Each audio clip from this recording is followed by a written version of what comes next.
ব্যাসদেবের স্ত্রীর নাম বিটিকা দেবী। আরেকটি প্রশ্ন আরেকটি করছি আমি। আমরা শুনি ভাগবত পাঠ, ভাগবতের আরেকটি নাম আছে, সেই নাম কি?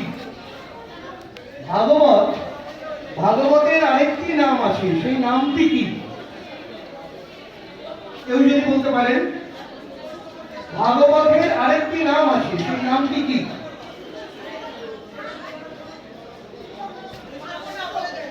পরমহংস সংহিতা ভাগবতের আরেকটি নাম, এই নামটি হলো পরমহংস সংহিতা।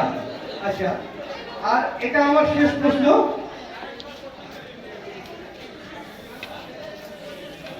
শ্রীরামচন্দ্র বিশ্বের মায়ের নাম আমরা জানি, শুনেছি, গঙ্গা।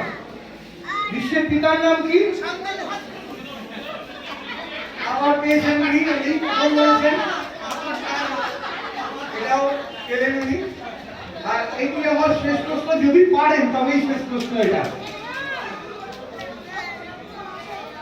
আমরা শুনলাম মহাপ্রভুর কেশ কাটোয়াতে রয়েছে, দাদা আমাদের বললেন। মহাপ্রভুর এই মস্তক মুন্ডন করেছিলেন কে? একদম ঠিক, উনি পেলেন। আজকের মতো